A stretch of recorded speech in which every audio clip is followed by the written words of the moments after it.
창세기 33장 16절부터 20절까지의 말씀입니다. 창세기 33장 16절부터 20절까지 다 찾으셨으면 저와 여러분이 한 절씩 본문 말씀을 교독하시고 마지막 20절은 같이 읽도록 이렇게 하겠습니다. 말씀을 봉독합니다.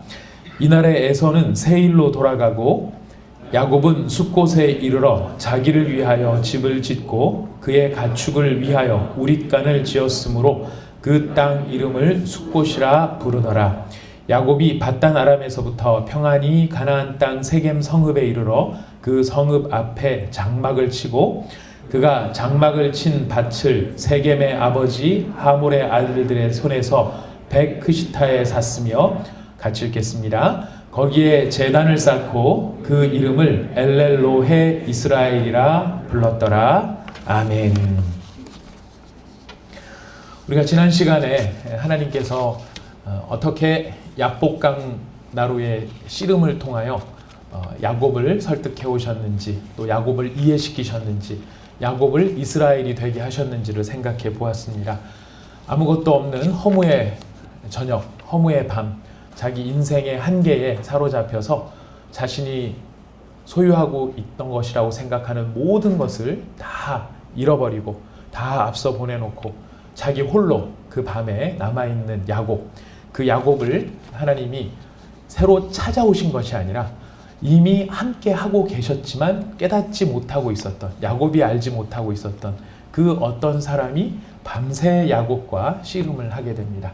그 야곱과 밤새 씨름을 해서 중요한 것은 야곱이 하나님과 씨름한 것이 아니라 성경의 표현에 보면 하나님이 야곱과 씨름을 하십니다. 야곱이 졸라서 자기의 생명을 지켜달라고 하나님한테 매어 달려서 하나님을 설득한 것이 아니라 하나님이 함께 하심에도 불구하고 그 하나님을 믿지 못하고 끝끝내 자기가 자기를 지키기 위해서 몸부림치고 다른 사람을 속여가면서까지 자기 인생을 살아가기를 원했던 그 야곱을 설득하셔서 너는 너 혼자 네가 너를 책임지는 사람이 아니라 내가 너를 책임지는 바로 그런 이스라엘이라고 하는 이름을 야곱에게 수여를 하십니다. 그래서 야복이라는 말의 뜻이 텅 비었다라는 뜻이었는데요. 그 텅 비었던 야복강의 밤이 분이엘의 아침으로 변화되어지는 그 은혜가 지난 저희가 생각했던 본문에 있었습니다. 분이엘은 하나님의 얼굴이라는 뜻이죠. 인생의 텅 빈 허무의 자리에 하나님의 얼굴이 가득 차는 바로 그것이 저희가 지난 시간에 생각해 보았던 야곱의 사건이었습니다. 바로 그렇게 야곱이 그 형 에서와의 갈등을 풀기 위하여 밤새도록 자기 인생에 있어서 가장 험난한 시간, 그러나 가장 축복된 시간을 보낸 다음에 하나님께서 그 야곱과 에서를 제외하게 하시고 그 가운데서 샬롬의 영광을 경험하게 하십니다. 샬롬이란 평화죠. 형과 동생이 서로 죽고 죽이겠다라고 하는 그 살벌했던 관계에서 오랜 시간 지났을 때 하나님께서 그 야곱을 설득시킴으로 말미암아 마침내 그 형 에서와 그리고 야곱이 하나님 앞에서 다시 화목해 되어지는 은혜로운 장면이 나타납니다. 그리고 그 에서는 진정으로 동생을 사랑해서 동생을 이제 하여가 에스코트를 해주겠다고 합니다. 우리가 너와 함께 쭉 가면서 아무도 너를 건들지 못하게 내가 지켜줄게. 그러나 야곱은 끝끝내 형을 그래도 좀 못 믿어하는지 마음의 거리를 갖고 있는 것 같습니다. 그래서 이렇게 이야기를 합니다. 우리가 때가 많고 소떼도 많고 거기에 양떼도 많고 어린 새끼들도 많고 우리 자녀들도 어리고 그래서 형님이 타고 오신 말 속도에 따라가려고 하면 저희들이 다 지치거나 죽을 수밖에 없기 때문에 저희는 좀 천천히 가겠습니다. 형님 먼저 가십시오. 이렇게 형님을 보내드립니다. 그러니까 에서가 그러면은 좋다. 내가 몇 사람의 경호원만이라도 좀 붙여줄게. 그랬더니 이 야곱은 그것마저도 싫다고 합니다. 그래서 이제 형의 호의를 거절하고 야곱은 그냥 자기 혼자 자기 길을 가게 됩니다. 그때 에서는 여러분께서 나중에 성경 지도를 한번 찾아보시거나 안 그러면은 하나님께서 형편을 허락하셔서 넉넉한 재정 상황은 아니더라도 없는 살림이라도 혹시나 성지순례를 가시게 되면 사해를 꼭 한번 가보시게 될 텐데요. 사해 건너편 쪽에 지금의 요르단 쪽 방향 그쪽이 세일산이 있습니다. 그쪽이 에서가 주로 자리를 잡았던 세일산 방향이었고요. 야곱은 그 형이 있었던 사해바다의 동쪽 편으로 가지 않고 오히려 사해바다의 서쪽 편으로 방향을 잡아서 가능한 한 형으로부터 조금 떨어지는 방향으로 그가 자리를 옮기게 됩니다. 그래서 오늘 우리가 읽었던 본문 말씀이 바로 이날에 에서는 세일로 돌아갔다라고 표현을 하고 있고요. 그 다음에 야곱은 형이 간 반대 방향에 숫곳이라는 데 이르렀고 숫곳을 지나 세겜으로 도달하게 됩니다. 이 세겜이라고 하는 곳에서 야곱은 어떤 일을 하게 되느냐면요. 여러분 18절 말씀 읽어보시면은 야곱이 밧다라람에서부터 평안히 가나안 땅 세겜 성읍에 이르러 그 성읍 앞에 장막을 쳤다 이렇게 되어 있습니다. 세겜을 바라보는 세겜 땅 앞에 세겜 성읍 앞에 장막을 쳤는데요. 그 장막을 그냥 친 게 아니라 장막을 친 밭을 세겜의 아버지 하몰의 아들들의 손에서 백크시타에 샀다라고 되어 있습니다. 이 백크시타가 얼마나 되는 돈인지는 정확히는 잘은 모르겠습니다. 화폐 가치도 틀리고 물가도 틀리기 때문에 정확히 얼마나 되는지는 모르겠지만 중요한 것은 지금 야곱이 자기 이름으로 되어진 땅을 소유하게 되었다는 것입니다. 땅을 사서 등기를 넘겨받게 된 것이죠.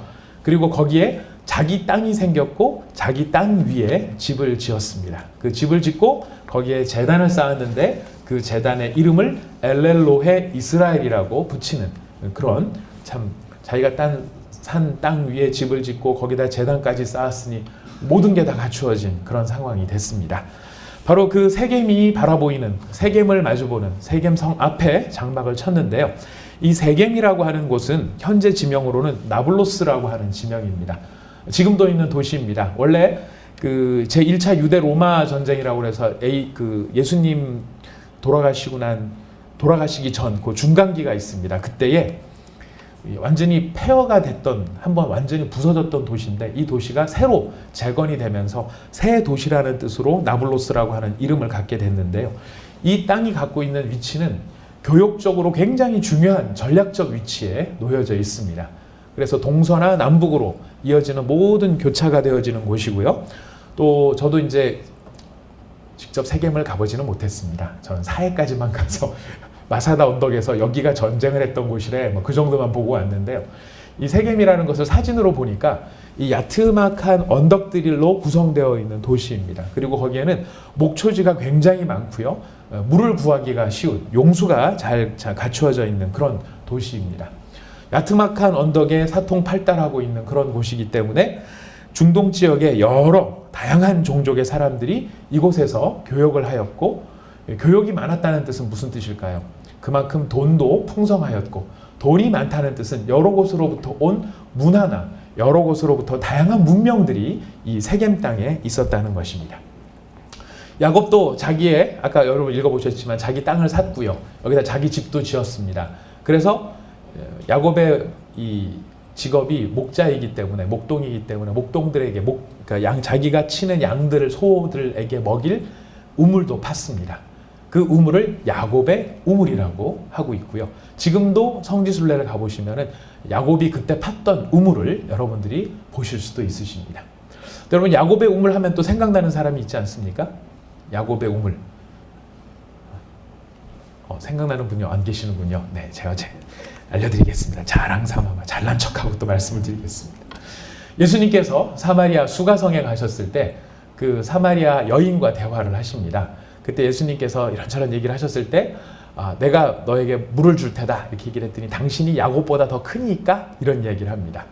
바로 그 크니까 했던 그 이의 근거가 어디냐면은 이 여자가 물 길어 먹던 우물이 어디냐면 야곱의 우물이었어요. 바로 그 사마리아의 수가성이라고 하는 곳이 바로 이 세겜이라고 하는 지역인 것입니다. 사실 우리가 굉장히 낯선 곳이 아니고 우리한테 굉장히 익숙한 장소적 배경을 가지고 있는 바로 이곳입니다. 바로 이곳에 지금 야곱이 자리를 잡게 되었습니다.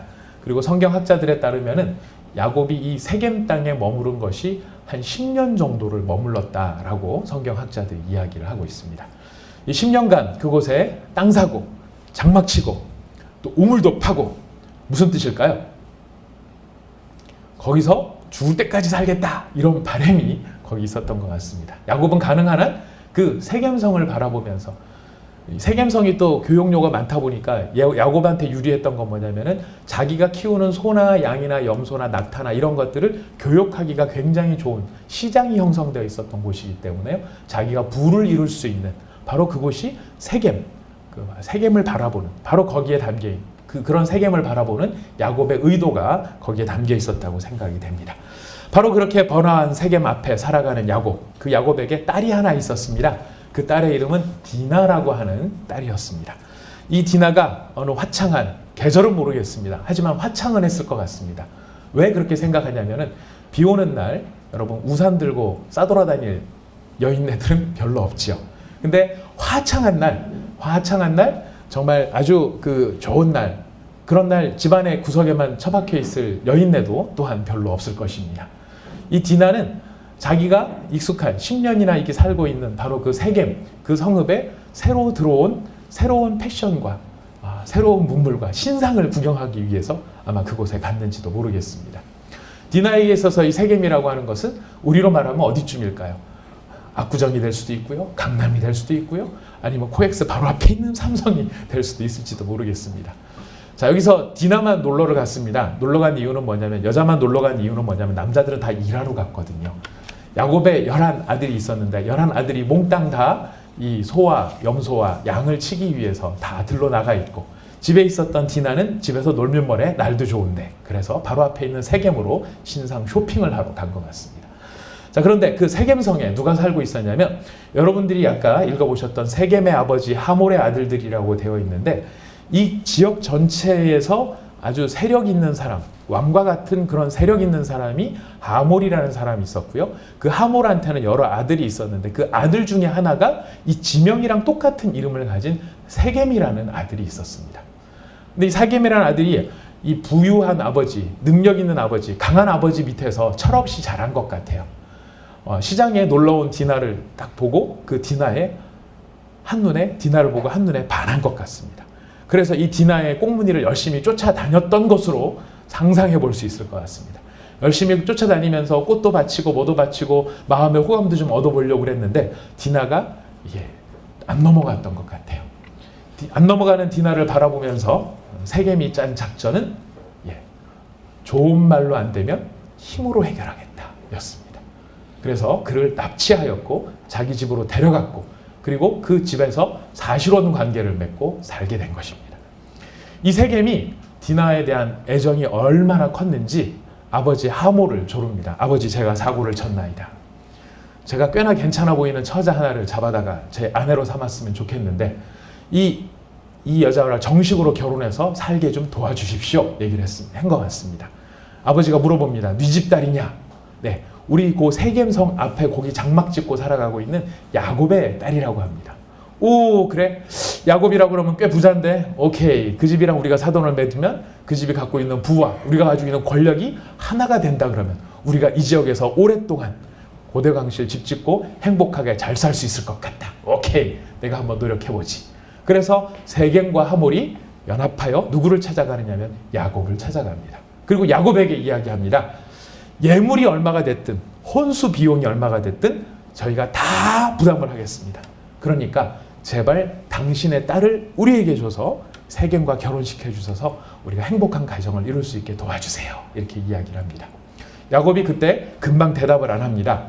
잠깐 기다려 보십시오. 생각해 보겠습니다. 하고 세겜과 하몰을 돌려보냅니다. 이유는 뭐냐면 자기 아들들이 다 들에 지금 일하러 나갔기 때문에 자기 혼자 힘으로는 어떻게 할 수 없다라고 생각을 한 것 같아요. 그래서 그 아들들이 다 집으로 돌아왔을 때 아들들한테 이야기를 합니다. 사정이 이만저만해서 이렇게 됐다. 어떻게 하면 좋으냐?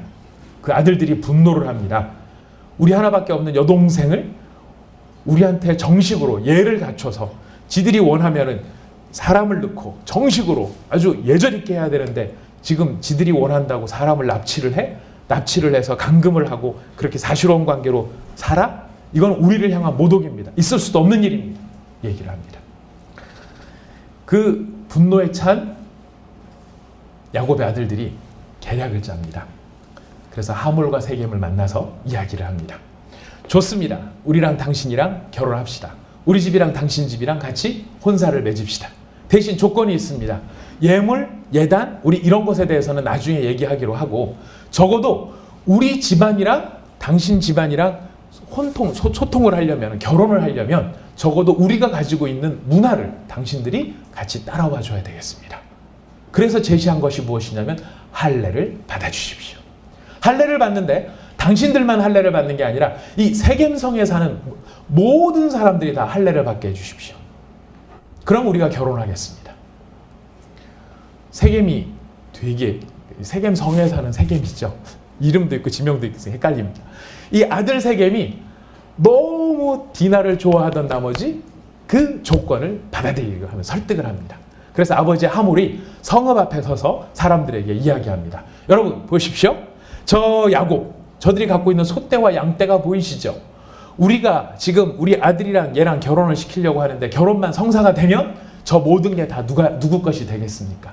우리 성읍의 것이 되지 않겠습니까? 그러니까 우리가 저 사람들이랑 결혼할 수 있도록 여러분이 좀 도와주셔야 되겠습니다. 여러분이 도와주실 일은 무엇이냐면 할례를 받아달라고 합니다. 여러분, 고통은 잠깐이고 부는 영원한 것입니다. 여러분, 잠깐 고통하고 영원히 우리의 것으로 누립시다. 그래서 영향력 있는 하몰의 이야기로 말미암아 모든 세겜 성읍에 살던 남자들이 다 할례를 받기로 한 거예요. 여러분도 잘 알다시피 할례라고 하는 것은 포경 수술인 것이죠. 남자의 성기에 앞에 표피를 다 칼로 잘라내는 것입니다. 자, 다 칼로 잘라냈으니 오고 가는 성 앞에서 기다렸다가 지나가는 사람들마다 붙잡고 다 할례를 한 거예요. 세겜에 사는 모든 남자들이 다 자리에 누웠습니다. 자, 자리에 누워서 보존하고 있는 겁니다. 근데 성경의 증언에 따르면은 3일째가 제일 고통스러운 날이었던 모양이에요. 아물어가는 제일 고통스러운 날, 꼼짝도 못하는 바로 그 시간, 바로 그때를 기다렸다가 야곱의 두 아들들이 칼을 차고 세겜 성읍에 들어갑니다. 그리고 자리를 보존해 있는 모든 세겜 남자들의 목을 자릅니다. 심장에 칼을 꽂습니다. 평화로웠던 교역로 한가운데 있었던 번영했던 도시 세겜에 모든 남자들이 반항 한번 해보지 못하고 그 자리에서 하루아침에 죽임을 당합니다. 그리고 남아있던 9명의 아들들은 두 형제가 살해한 집집마다 돌아다니면서 그 집에 양떼를 가져오고 그 집에 소떼를 가져오고 그 집에 아내와 여자들을 취해서 시장으로 팔아먹기 위해서 데려가고 야곱의 아들들이 살인자가 되어지고 야곱의 아들들이 약탈자와 노약자가 되어버렸습니다.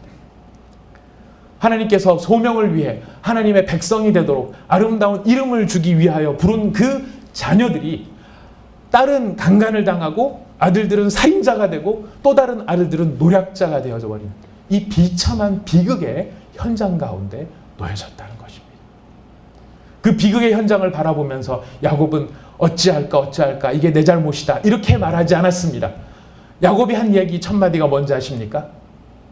니들이 지금 이렇게 함으로 말미암아 지금 내 목숨이 위태로워졌다. 야곱이 걱정하는 것은 자기 목숨이었어요. 야곱은 형 에서가 내려온다고 했었을 때도 걱정했던 게 무엇입니까? 자기 죽을까 봐. 그 야복강과 분이엘의 큰 은혜를 경험하고도 야곱은 그게 마음속에 남아있는 근본적인 걱정은 뭐냐면 자기가 죽을까 봐. 바로 그런 야곱 앞에 야곱의 모습, 야곱의 가족의 모습. 어떻게 하나님께서 만나주시고 하나님이 함께 하시겠다라고 말씀하시고 하나님이 그 얼굴을 대면하여서, 여러분 지난주에도 말씀을 드렸습니다만 야복강에서 하나님이 야곱을 만나주신 것은 그냥 우리가 얼굴과 얼굴을 대면하여서 보는 정도가 아니었어요. 하나님이 야곱을 끌어안고 씨름을 하신 겁니다. 야곱과 붙잡고 그가 스킨십을 하면서 야곱 자체에 그렇게 피부로 느낄 만큼 야곱의 느끼는 친밀함 속에 야곱을 대해주셨어요. 그러나 그럼에도 불구하고 야곱은 그런 하나님이 함께 하시는 것을 잊어버리고 그는 자기의 목숨을 걱정하는 그런 모습이 되고 말았다는 것입니다. 왜 이런 일들이 벌어졌을까요? 왜 하나님의 얼굴을 바라본 야곱의 가족 가운데에 이런 가족적인 비극과 살인과 노략질이라고 하는 강도로 전락하는 그런 일들이 벌어졌을까요? 그 이유는 바로 야곱이 하나님의 약속을 따라 가야 할 길을 가지 않고 자기가 자기를 지키기 위한 길을 선택했기 때문인 것입니다. 하나님이 가라고 불러주신 길은 어떤 길이었습니까? 우리가 지난 시간에 생각해 보았습니다. 하나님이 하란에 있는 야곱을 불러서 이야기를 하십니다. 너는 처음 나왔던 너의 아비와 고향집으로 돌아가라. 그리고 너는 내가 너를 처음 만나줬고 네가 나한테 서약을 했었던, 네가 일가를 잘 이루어서 부자가 돼서 돌아가면 제가 반드시 그곳에서 하나님을 위한 단을 쌓겠습니다 라고 약속하였던 그 약속을 기억하고 그 약속을 지켜야 한다. 너는 베델로 올라가라. 하나님은 베델로 올라가라고 야곱을 부르셨는데 야곱은 베델로 올라가지 않고 세겜으로 나아갔습니다. 여러분, 야복강가에서 처음에 숫꽃까지는 몇 킬로 안 되고요. 숫꽃에서 세겜까지는 21km 정도라고 합니다. 근데 그 숫꽃에서부터 베델까지는 얼마나 되느냐면 40km인 거예요. 멀다면 멀 수 있지만 여러분, 마음 먹고 가자 그러면은 한나절이면 갈 수도 있는 길이 40km입니다. 성인 남자가 느리게 가도 6km 정도는 간다고 하니까 휙 갈 수 있는 길이겠죠. 그런데 야곱은 그 길로 가지 않고 세겜으로 올라갔습니다. 왜 세겜으로 올라갔을까요? 아까 말씀드렸습니다. 세겜은 번영의 도시입니다. 부요가 있는 곳입니다. 그곳엔 재물이 있고 명예가 있는 곳입니다. 문화가 있는 곳입니다. 지금 야곱은 하란으로부터 내려올 때도 이미 많은 부를 가지고 있었을 뿐만 아니라 그가 숫곳에서 잠시 머물러서 세겜까지 오는 동안에 그는 더 많은 부를 가지게 되었습니다. 그 많은 부를 이미 가지고 있는 야곱이 내가 이제 이 정도 가졌으면 나도 누릴 때가 되지 않았느냐. 연극도 보고 영화도 보고 뮤지컬도 보고 엔터테인먼트 사업도 나도 해보면서 필요하면 걸그룹도 하나 만들어 보세. 이러면서 세겜을 지향해 나가는 바로 그 마음. 내가 세겜 앞에 있으면 얼마나 유리할까. 내가 세겜을 지향하면서 그곳에서 나오는 모든 부유를 내가 누릴 수 있다면 얼마나 나는 많은 것을 누릴 수 있게 될 것인가. 야곱이 선택한 것은 하나님의 소명이 아니라 그가 선택한 것은 바로 세겜이 보장해주는 그의 부요였고 그의 멋이었고 그의 고풍스러움이었고 그의 앤틱함, 그의 클래식함, 이 모든 것들이 다 합쳐져서 이제 부자인 내가 누릴 만큼 누릴 때가 되어진 이것을 자기 만족의 삶을 살아가겠다라고 하는 것이 바로 세겜을 지향하는 삶이었다는 것입니다. 그럼 야곱이 어떻게 그 세겜을 선택하게 되었을까요? 분이엘의 그 은혜를 경험했음에도 불구하고 어떻게 야곱은 세겜으로 가는 길을 선택했을까요? 그것은 바로 성경에서 슬쩍 말하고 지나가는 한 구절에 힌트가 있습니다. 우리 17절 말씀 한번 읽어보도록 하겠습니다. 33장 17절 말씀. 33장 17절 같이 읽어보겠습니다. 시작. 야곱은 우릿간을 지었으므로 그 땅 이름을 숫곳이라 부르더라. 예. 야곱이 야복강에서 나와서 분이엘의 아침을 경험한 다음에 그가 이르렀던 그 숫곳이라고 하는 지명이 왜 숫곳이 되었냐면 야곱이 거기서 집을 지었대요. 처음으로 야곱이 집을 지은 것입니다. 집을 짓고 자기의 가축을 위해서 우릿간을 지었는데 이 우릿간이라는 말의 원어가 뭐냐면 숫곳인 거예요. 막을 지은 거예요. 장막을 지은 것입니다. 장막을 지었는데 이 숫곳이라고 하는 말은 단수형이 아니고 복수형입니다. 막들을 지었다는 거예요. 우릿간들을 지었다는 거예요. 얼마나 그곳에 저희 집어넣어야 될 양과 소떼가 많았으면 그냥 우릿간 하나를 지은 게 아니라 동네 이름이 우릿간이에요. 우리를 말하면 마굿간이에요. 마굿간이 한두 채가 있는 게 아니고 거기에 농장이 세워진 거예요. 거대 농장이 세워진 것입니다. 그래서 이름이 없던 이름이 생긴 거예요. 숫곳이라. 자, 근데 거기다가 숫곳에다가 야곱이 집을 지었던 이유가 무엇일까요? 야곱은 생각한 것 같습니다.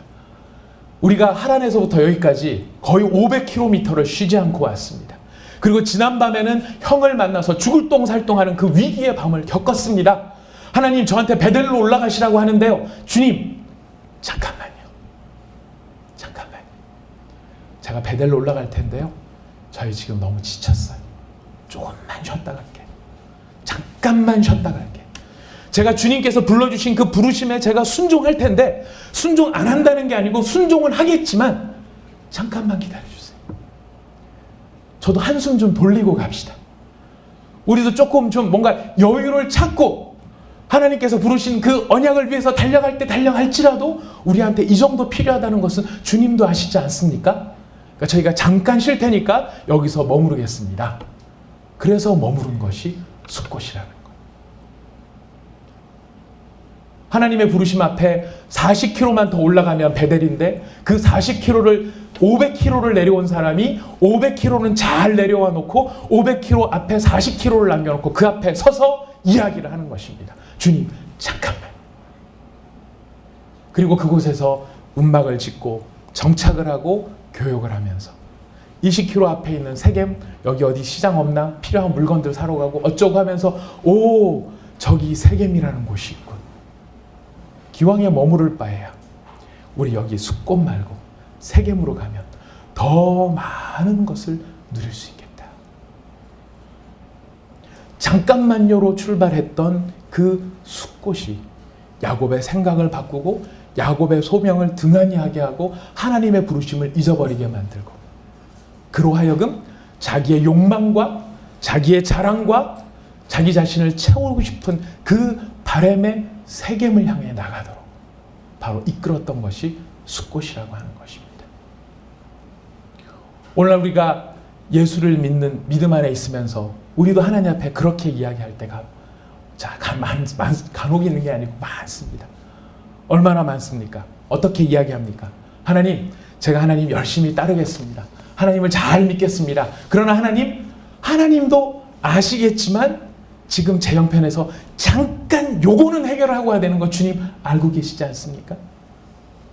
주님, 제가 주님을 열심히 따를 텐데 열심히 따르긴 하겠지만 요 문제는 풀고 가야 되는 거 주님도 알고 계시지 않습니까? 주님, 좀만 기다려 주십시오. 제가 헌신 안 하겠다는 거 아니겠습니다. 소명 따라서 살겠습니다. 주님이 부르시는 부르심을 따라가겠습니다. 그러나 요거는 좀 해결하고 한숨 돌리고 주님 따라가겠습니다. 그렇게 잠시 쉬겠다라고 머무른 그곳에서 잠시 쉬는 걸 통해 야곱은 하나님의 소명을 잃어버리고 자기를 부추겨 줄 수 있는, 자기를 불태워 줄 수 있는 욕망의 땅 세겜을 바라보게 되었고 그 세겜 앞으로 나가 땅을 사고 장막을 치고 살았다는 것입니다. 그리고 그곳에 제단을 쌓습니다. 엘렐로헤 이스라엘이라고 하는 이름을 붙인 제단을 쌓습니다. 야곱은 그 욕망의 땅으로 나가면서도 뭐라고 이름을 붙였냐면 자기는 하나님을 믿고 있다라고 이야기하고 하나님께 순종하고 있다라고 주장을 하고 있는 것입니다. 그것이 무엇이죠? 제단을 쌓았다는 것입니다. 근데 그 제단의 이름이 무엇이냐면 엘렐로헤 이스라엘이에요. 무슨 뜻이냐면 나의 하나님, 하나님 이스라엘의 하나님이에요. 하나님 이스라엘의 하나님인데 그 이스라엘의 하나님, 이스라엘이 누구 이름이에요? 야곱의 이름인 거예요.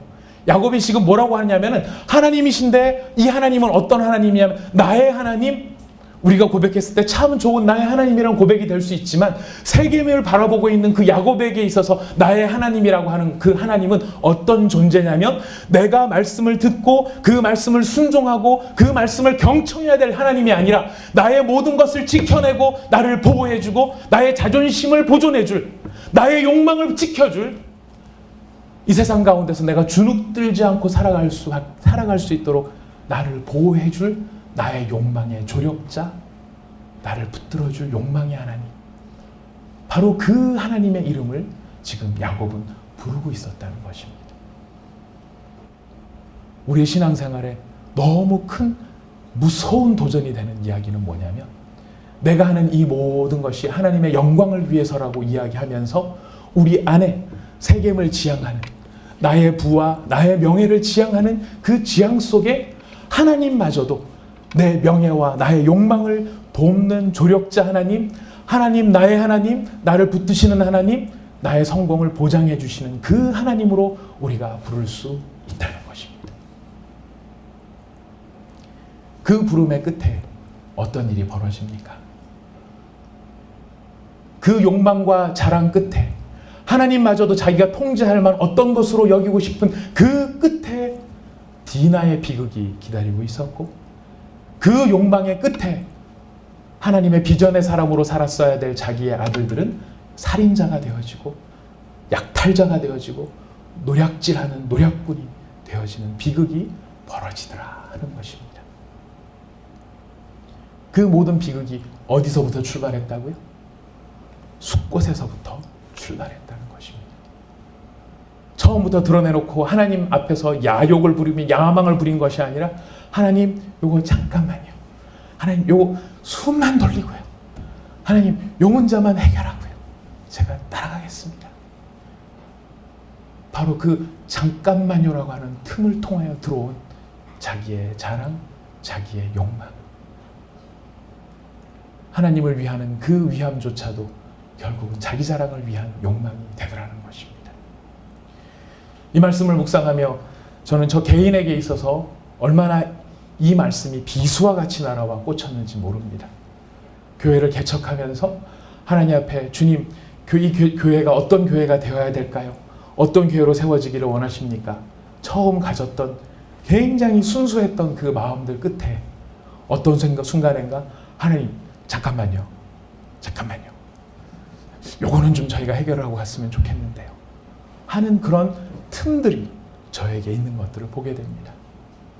그리고 종교적인 욕망과 종교적인 야망은 하나님 앞에서의 교회의 성장이라고 하는 그 아름다운 명분과 결탁될 수 있는 여지가 너무나 많다는 것도 발견하게 되었습니다. 하나님 이게 저 좋자고 하는 일입니까? 하나님 이게 저 혼자 잘 되자고 하는 일입니까? 하나님 이거 잘 되면은요 주님이 대박 나시는 거예요. 이거 잘 되면은 주님의 영광이 나타나는 것이에요. 개인의 삶에 있어서도 마찬가지죠. 주님 제가 이번에 사업이 잘 되고 취업이 잘 되고 결혼을 잘하게 되고 자식을 낳게 되면 이게 다 누구 좋자고 하는 일입니까? 다 주님께 영광되는 일 아니겠습니까? 라고 말은 하지만 그 말의 이면에는 교묘한 것이 감추어져 있는데 그 감추어진 것이 무엇이냐면 나의 욕망이요 나의 자랑이다 하는 것입니다. 오늘날 교회들도 많은 도전을 받는 부분이 그것입니다. 우리 교회에 굉장히 유명한 누가 나와. 우리 교회에 연예인들이 득식을 거려. 우리 교회는 정치인이 짱 많아. 그래? 우리 교회는 우리나라 대한민국을 책임지고 있는 장성들을 보고 싶으면 우리 교회로 와봐. 이런 이야기들로 서로 자랑을 합니다. 예수님의 이름이 높아져야 되고 하나님의 영광이 나타나야 될 교회가 사람의 자랑으로 그것을 치장하는 경우들이 있을 수 있습니다. 하나님께서 복을 주심으로 말미암아 여러 가지 이것도 있고 저것도 있을 수 있습니다. 무엇을 자랑합니까? 그 모든 것을 주신 하나님, 그 하나님의 영광을 가지고 주께서 주신 사명을 향해 달려나가야 될 교회가 하나님을 자랑하는 게 아니라 그가 누리고 소유하고 있는 것들로 자랑하기 시작한다면 바로 그 자랑은 무엇이 되는 것이냐면 엘렐로헤 이스라엘. 하나님, 나의 하나님, 하나님의 이름을 높여드립니다. 말하지만 그 하나님은 바로 나의 욕망의 하나님이요 나의 자랑의 하나님이 되어버리더라는 것입니다. 별것 아니라고 생각하고 이것쯤은 괜찮을 거라고 생각했던 그 숲곳에서 시작되었던 야곱의 잠시의 쉼은 세겜을 지향하는 삶이 되어지고 세겜을 지향하는 삶은 필연적으로 그 가운데 비극과 절망과 비전을 상실한 자의 야망의 욕망만이 들끓는 그런 비참함들이 기다리고 있더라는 것입니다. 그 세월이 10년입니다. 하나님은 그동안 뭐하고 계셨을까요? 아니 야복강가에 나타나서 그 야곱과 씨름하시던 그 하나님은 그 10년 동안 나타나서 야곱의 뺨이라도 한 대 정신 차려! 딱 이렇게 쳐주시면 얼마나 좋았을까 싶지 않으십니까? 제가 이 설교를 준비하면서 어느 주석을 보니까 그 주석을 쓰신 목사님은 그렇게 설명을 하셨어요. 주석을 달아놓으셨더라고요.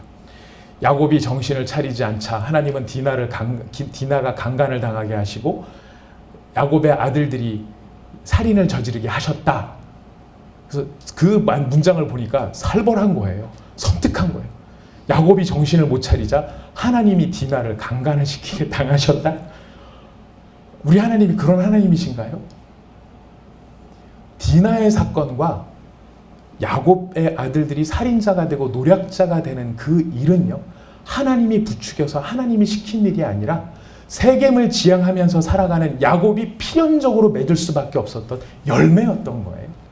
그걸 하나님이 마치 시킨 것처럼 그렇게 오해를 하시면 안 됩니다. 그럼 하나님은 뭐 하셨을까요? 하나님 야곱을 떠나셨을까요? 하나님 야곱을 떠나지 않으셨습니다. 나는 너와 함께 하겠다라는 그 하나님께서는 그 야곱의 10년의 세겜의 인생 동안 끊임없이 야곱에게 말씀하셨습니다. 너는 베델로 올라가야 한다. 너는 베델로 올라가야 한다. 너는 베델로 올라가야 할 사람이지 세겜에서 살아야 할 사람이 아니다. 너는 세겜을 지향해야 될 사람이 아니라 베델로 올라가서 그곳에서 사명과 내가 너를 부른 그 약속을 찾아야 될 사람이다. 하지만 야곱의 마음에 그 하나님의 음성이 들리지 않았던 것입니다. 세겜을 취해야 됩니다. 세겜에서 누려야 합니다. 세겜에서 얻어야 합니다. 세겜에서 제 자존심을 찾아야 됩니다. 이 돈과 명예 속에 가득 차 있었던 야곱의 영혼 속에 그 세미하게 들리는 하나님의 음성이 들리지 않았던 것입니다. 하나님이 10년 동안 계속 말씀하셨으나 야곱은 듣지 못했던 그 음성이 언제 들리느냐면 야곱의 사건, 그 아들들의 살인자와 노략자가 되어진 그 범죄자 아들이 일으킨 상황 속에 이제 내 목숨은 어떡하나 하는 자기의 절망 가운데 비로소 들리기 시작한 음성이 무엇이냐면 너는 베델로 올라가라. 이 가운데 혹시 신앙생활함에 있어서 예수님을 믿으라고 그래서 아마 이 자리에서도 누군가의 손에 이끌려서 교회에 나오신 분들도 계시지 않을까 모르겠습니다. 그 마음속에 정 내가 싫다면 교회는 안 나갈 텐데 이 사람과의 관계가 있으니까 안 나갈 수는 없고 나와서 앉아있긴 앉아있는데 내가 예수님 필요합니다. 내가 예수님 믿겠습니다. 이렇게 말하는 것이 왠지 뭔가 손해보는 일 같고 그럼 자존심이 상하는 것 같고 뭐 이래서 한편으로는 내가 예수님을 잡아야 되는데 라는 한쪽 생각도 있지만 그렇다고 내가 이런 식으로 잡게 되면은 내가 너무 쉽게 항복하는 게 아닐까? 이런 생각 속에 머무르고 있는 사람들이 계실지도 모르겠습니다. 아니면 내가 지금 예수님을 탁 믿기에는 내가 해야 될 일들이 이것을 해놓고 예수님을 믿어야 나도 좀 떳떳할 것 같아서 예수님한테 주님 잠깐만 기다려 주세요. 제가 요것만 해결하고 확실히 예수님 따르겠습니다. 라고 머뭇거리고 계시는 분들도 계실지 모르겠습니다. 아니면 우리가 예수님을 잘 믿는다고 말하면서도 그리고 내가 하나님을 위해서 이 일을 한다라고 생각하면서도 나도 모르게 어느 사이엔가 세겜을 지향하며 세겜을 바라보며 그 세겜의 것을 얻기 위해 하나님 잘 믿는다고 하는 것을 세겜을 위한 욕망으로 착각하고 있는 경우가 있는지도 모르겠습니다. 우리의 마음속에 있는 바로 우리의 헛된 자존심과 우리의 욕망과 우리의 교만 그리고 우리의 자랑을 내려놓을 때 하나님 언제 말씀하셨어요? 아니요. 하나님 지금도 계속해서 여러분에게 말씀하고 계십니다. 너는 세겜을 바라봐야 될 사람도 아니고 숲곳에서 멈칫하면서 그리스도 예수를 잡을까 말까 믿을까 말까 이렇게 갈등해야 될 사람이 아니라 너는 베델로 올라와야 될 사람이다. 너는 세상에서의 성공을 위해 달려가야 될 사람이 아니라 내가 부른 너의 사명을 위해서 너는 결단을 해야 될 사람이다. 우리 주님이 부르고 계시는 것입니다. 오늘 이 자리에 계신 사랑하는 믿음의 형제자매 여러분, 더 이상 하나님 앞에서 틈을 이유로 대지 마시고 핑계를 대지 않는 여러분이 되시기를 부탁드립니다. 가긴 가야 되는 줄 뻔히 알면서도 그 숲곳에 머무르면서 잠깐만요. 하나님 잼만, 하나님 한 번만, 하나님 요것만, 하나님 더도 말고 1년만. 여러분 숲곳을 떠나 베델로 가시기 바랍니다. 저는 하나님 잘 믿는다고 생각하고 있지만 실상은 그 하나님조차 내 욕망과 내 자랑의 하나님, 혹시 그런 하나님을 따르고 있다면 여러분 이제 세겜을 나와 베델로 올라가시기를 바랍니다. 세겜에서는 복을 얻을 수 없습니다. 여러분 마음에 두려움이 있으십니까? 이거 다 뺏기고 나고 그럼 세상에 살지 말란 얘기인가? 돈도 필요 없다는 얘기인가? 아니요. 여러분 기억하셔야 됩니다. 야곱은 베델로 올라가서도 부자로 살았어요. 그걸 겁내지 마십시오. 예수 믿으면은 쫄쫄이 노숙자로 살아야 될 것처럼 생각하시는 분들이 계신데 그 문제가 아니라는 거예요, 여러분. 그 문제가 아니라 우리의 근본적인 지향점이 내가 나를 바라보면서 살아갈 것인가 아니면 하나님을 바라보면서 살아갈 것인가. 우리 주님께서 촉구하시는 것은 네가 너를 바라보고 살아가는 이상 너는 진정으로 행복할 수 없다는 것이 오늘 본문 말씀의 경고인 것입니다. 네가 너를 책임지기 위해 세겜 앞으로 가면 여러분 디나와 야곱의 아들들의 꼴이 나타날 수밖에 없습니다. 세상의 이치입니다. 여러분 좋은 말 하실 때 오실래요? 그 꼴 당하고 오실래요? 저 목사가 사람을 협박하네? 협박이 통한다면 협박이라도 하고 싶습니다. 왜요? 우리는 베델로 가야 하기 때문에 그렇습니다. 우리는 험한 꼴을 넘어 우리가 지향하고 있는 멋과 유행과 신상과 부요와 자기 만족의 삶이 아니라 우리는 그 이상의 목적을 위해서 부름받은 사람인 것을 기억합시다. 그리고 숲곳을 벗어나 세겜을 벗어나 베델로 올라가 그 베델의 하나님을 만나는 사람이 됩시다. 그리고 그 베델 하나님이 우리에게 주시는 소명을 따라 우리의 길지 않은 인생 몇 년 사시겠어요? 5,000년? 1,000년? 500년? 200년? 아니요. 제가 장담합니다. 이 자리에 계신 분들 가운데 앞으로 50년 안에 저희들이 다 만날 텐데 딴 데서 만날 것 같아요. 어떻게 딴 데서 만날 것 같아요. 그죠? 50년. 아니세요? 중요한 것은 무엇입니까? 우리가 어떻게 만나든지 간에 우리를 부르시는 바로 그 하나님. 숲곳에서 머물거리지 말고 세겜에서 머물거리지 말고 베델로 올라오시는 그 하나님의 부르심을 따라 그 하나님이 주시는 비전과 소명 안에 가장 가치 있는 삶을 사시다가 우리 다 같이 천국에서 다시 만나는 그 영광을 누리실 수 있기를 이 말씀을 빌어 축복합니다. 우리 같이 잠깐 기도하도록 하겠습니다.